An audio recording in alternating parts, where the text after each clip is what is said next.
Olá pessoal, tudo bem?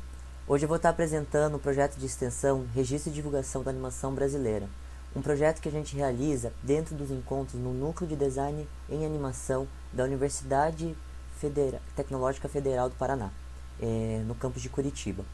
Esse aqui é um projeto que está sendo feito em 6 mãos, né, pela bolsista Suelen, por mim, o voluntário Bruno, e pela nossa orientadora Elisângela Lobo. É um projeto que agora se encontra numa segunda etapa. A gente finalizou uma primeira etapa no final do ano passado, começo desse ano, o qual a gente se debruçou mais no processo de entendimento de como funciona a catalogação, onde que se encontraria também a nossa pesquisa, né, qual área, se estava na arquivologia, na museologia, né, na ciência da informação no contexto geral, e quais seriam esses princípios, e que a gente fez alguns debates e alguns apontamentos. E nessa fase, nessa segunda etapa, que foi realizada durante 7 meses, entre o começo do ano até mais ou menos julho, junho, e a gente agora, nesses últimos 2 meses, está se debruçando em estar fazendo a divulgação, né, desses resultados para outros pesquisadores, né. Nós fazemos uma parceria, estamos em uma parceria com a Rede Surasur também, principalmente no Observatório de Animação da América Latina, e também a nossa contrapartida está olhando, né, pelo Brasil nas questões da catalogação da animação, que eu vou explicar um pouquinho melhor para frente. Mas nessa segunda fase, devido à imensidão, né, à virtualidade de locais possíveis para fazer a catalogação, a gente começou a definir um locus que se concentra nesse último grande evento, né, na humanidade, que foi a pandemia, né? Visto que a gente começou a perceber que muitas atividades do campo do entretenimento, da cultura foram interrompidas, e estava havendo uma passagem e uma adaptação para o remoto, a gente ficou imaginando como as mostras e festivais que aqui no Brasil são tradicionalmente presenciais, né, estavam tendo que se adaptar ou lidar com isso, estavam acontecendo ou não. E especificamente, né, nessa área de interesse, a animação, né, dessas mostras e festivais, então não do audiovisual como um todo, mas nesse gênero. Então, retomando, né, a gente tem essa parceria com o Observatório da Latino-Americana da Animação, que vem sendo muito proveitoso, assim, também muito estimulante, tá em conjunto, né, com outros pesquisadores ao redor da América Latina, da Rede Surasur, como também esse bracinho aqui no Brasil, que vem ajudando a fazer a catalogação, né, do que a gente produz nessa cultura e está divulgando, né? E a gente entendeu também, até pela etapa 1, acho que as coisas, com cada etapa a gente vai tendo mais esquícios e acumulando uma experiência também, conhecimento. A gente percebeu que a ciência da informação era um locus que a nossa pesquisa acaba trabalhando e conversando exatamente pelo processo, pela tradição de estar pesquisando como divulgar as informações, como catalogar e organizar essas informações para estar passando e demonstrando isso para a sociedade, né? Ao final da apresentação eu vou deixar um QR Code, um link para vocês acessarem e verem todo o material que a gente catalogou, né, das animações. Também foi exploratório, pois a gente não sabia muito bem como que se daria a pesquisa, na questão de qual é a metodologia para buscar, quais seriam as ferramentas de busca, quais seriam as ferramentas de catalogação. Então, a gente começou até a fazer uma pesquisa bibliográfica para entender o estado da arte, também entender como outras pesquisas vêm trabalhando nesse formato da catalogação e também entender possibilidades, né? A Rede Surasur também eu coloquei aqui na parte da metodologia, pois nessa troca eles ofereceram várias ferramentas, né? A gente segue a tabela deles também para fazer a catalogação, a metodologia que eles estão utilizando como esse processo até para unificar, né, a forma de coleta de dados. A bibliografia que a gente fez na pesquisa na CAPES, né, pelo periódicos, a gente retornou 6 valores que adentravam dentro do campo do audiovisual, especificamente da animação. Não havia não havia materiais, né, que falavam de festivais, mostras na área da animação. Então a gente fez por inferição, né, a gente inferiu alguns resultados a partir dessas reflexões que também poderiam ser aplicados num contexto mais amplo, né, para o gênero da animação. E a gente, enquanto escolha desse banco de local para a gente estar pesquisando também, porque mesmo de 2020 2021 ainda tinha uma imensidão, né, pensando nesses 7 meses, a gente colocou esses critérios, né, para tentar estabelecer, né, esses 3 critérios, esse local da pesquisa e qual banco que a gente analisaria. E a gente percebeu que a pesquisa do Paulo Vitor Luz Correia foi exatamente um local muito proveitoso, tanto para ampliar a pesquisa dele, catalogando as obras, porque ele cataloga os festivais e as mostras há 6 anos, né, do Brasil, e também para a gente estar dialogando, né, com e ofertando também mais insumos assim para as outras pesquisas.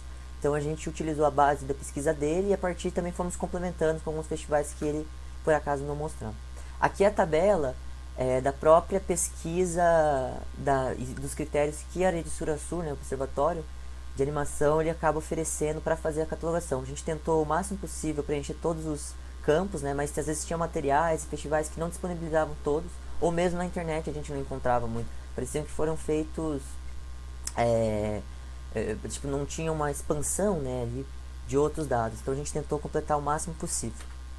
A gente também deu uma análise a partir do banco ali do próprio do Correia. A gente entendeu que de 2019 para 2020 teve uma queda bem brusca da quantidade de animação, de mostras e festivais, especificamente da animação. Isso que também interessou pra gente do banco de dados do Correia, que ele faz essa distinção entre por modalidades, né? E especificamente pensando na animação, né? A gente encontrou que de 2020 e 2021 teve um processo de adaptação que triplicou a quantidade de mostras e festivais que estavam sendo exibidos. E em questões de catalogação bruta, a gente catalogou 1.500 animações, só que a gente fez um refino porque às vezes uma animação estava cadastrada em outro festival e vice-versa. Devido a isso, né, e também algumas não eram estritamente brasileiras, né, às vezes tinha alguns festivais de animação aqui que eram internacionais. E devido a isso, a gente também fez uma classificação e viu qual que eram só do Brasil para fazer a catalogação.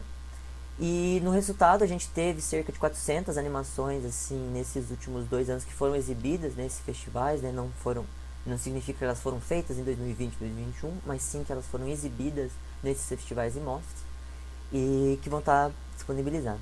Então eu acho que esse gráfico ele mostra bastante esse processo que, mesmo comparado com 2019, existe um crescimento de festivais e mostras da animação, né? Então, pegando esses 3 anos, daria pra gente fazer até uma pesquisa olhando um pouquinho mais para trás. A gente começou também a ver, né, no artigo a gente tem essa análise mais bem detalhada, que foi crescendo em 2021, talvez até pela essa modalidade de ser digital tenha facilitado também essas outras edições sendo exibidas.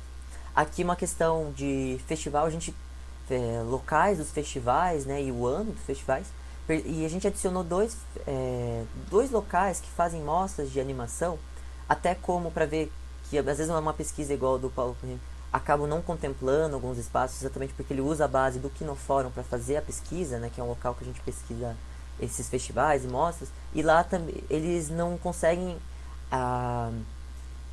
expandir e pegar todos os eventos que rolam, né? Então a gente adicionou o Experimenta Anima 1 e 2 e a gente pode ver assim locais aqui que estavam bombando exatamente fortes nessa questão das animações festivais. E dos artigos a gente tirou algumas conclusões, né, que é a questão tanto de oportunidades para os próprios animadores que estão levando para as obras delas serem olhadas e divulgadas. Também tem uma questão de potencializadores de lutas sociais, quando em alguns festivais que são mais temáticos, discussões políticas a respeito de um determinado tema podem ser concentrados nesse aspecto do audiovisual ali, então ter esse momento para reflexão e também um estímulo da percepção do que vem sendo construído nessa nossa cultura, né? Então os artigos eles são alguns desses que eu coloquei demarcam bem essas condições da importância das mostras e dos festivais assim pro audiovisual e por extensão, né, da animação. Aqui então o QR Code e o link para vocês estarem acessando a nossa planilha, visualizarem todo esse material pesquisado. Eu acho legal estar socializando isso. Esperar um pouquinho para pegar. E há uma conclusão final, eu acho que é muito importante para a questão da memória, tá fazendo a catalogação brasileira, até para a gente identificar, né, como que vem sendo as temáticas, quais são os temas, quais são essas animações, quem são esses animadores que estão pesquisando.